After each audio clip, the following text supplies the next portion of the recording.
해저 지각에서 나타난 줄무늬는 지구 자기장 세기의 분포, 즉 자기장의 정상과 역전이 반복되는 형태를 나타내는 것이에요. 이런 줄무늬는 왜 어떻게 나타나는 것일까요? 이 그림은 북대서양의 해저 지각에서 나타난 지구 자기장의 줄무늬 모양이에요. 해령을 중심축으로 완벽한 대칭을 이루고 있죠. 어떻게 이런 현상이 가능한 것인지 함께 알아보도록 합시다. 먼저 해저 지각이 형성되는 모습을 생각해 보세요. 멘틀 대류가 상승하는 곳에서 해령이 생기고 해령에서는 마그마가 분출하여 새로운 해저 지각이 만들어지죠. 마그마는 해저에 분출하여 식으면서 현무암의 암석을 만들고요. 앞에서 설명한 대로 마그마로부터 암석이 만들어질 때 이 암석은 당시 지구 자기장의 정보를 간직하게 될 거예요.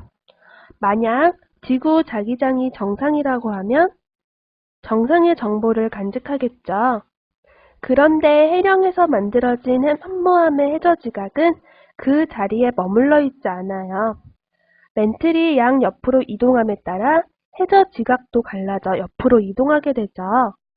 이번에는 해령의 마그마가 분출하여 현무암의 암석이 만들어질 때 지구 자기장의 방향이 역전되었다고 해볼까요? 그럼 이 해저 지각의 암석은 역전의 정보를 간직한 채 또 옆으로 이동하겠죠.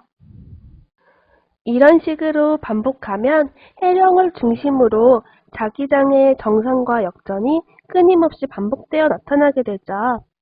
마치 양옆으로 동일하게 움직여 나가는 컨베이어 벨트처럼 말이에요.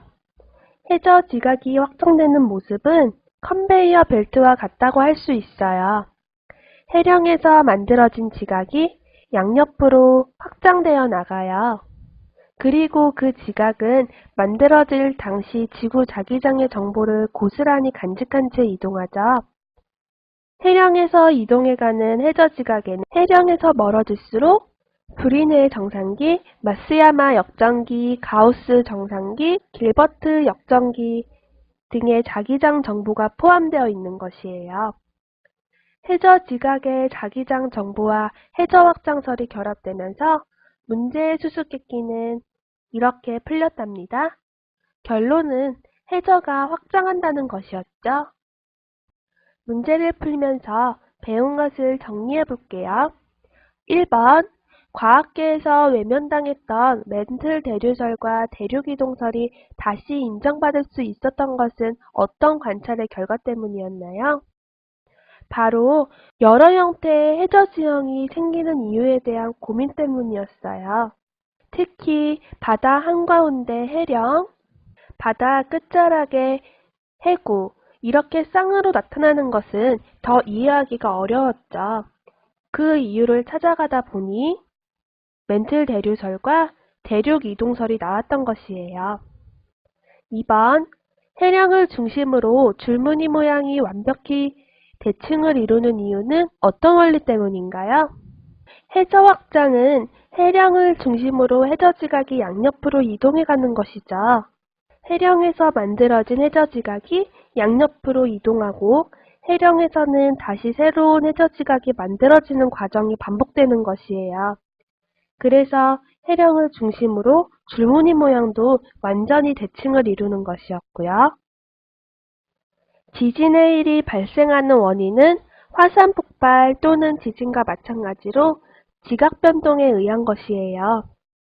현대 지질학의 정설인 판구조론에 따르면 지각을 포함하는 지구의 표층은 크고 작은 여러 개의 판으로 나뉘어 있는데요.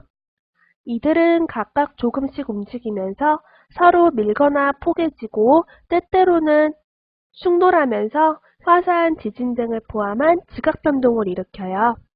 일본 열도, 캘리포니아 등 미국 태평양 연안, 남아메리카의 안데스 산맥 등을 세계적으로 지진과 화산이 빈발한 곳은 대부분 판과 판 사이의 경계를 이루는 지역이죠. 그런데 해저 지진 자체만으로는 큰 참사가 발생하지 않아요. 해저 지층이 요동하면서 엄청난 바닷물이 밀려나가는 해일이 뒤따르는 것이 문제죠. 지진 해일은 흔히 쓰나미라고도 불려요. 그 실체는 바닷물이 일으키는 파동의 일종이며 깊은 바다의 경우 보통 초속 수백 미터 이상의 매우 빠른 속도로 육지 쪽으로 전파되죠. 한국 역시 지진의 안전지대는 아니에요. 특히 동해의 해저 지형 특성에 의해 경상북도 울진 지역 근처로 지진 해일의 에너지가 집중될 가능성이 크죠. 전문가들은 원자력 발전소 시설이 설치된 이 지역에 대해 근본적인 대책을 세워야 한다고 지적하고 있어요. 그럼 이만 여기서 내 수업을 마치겠습니다.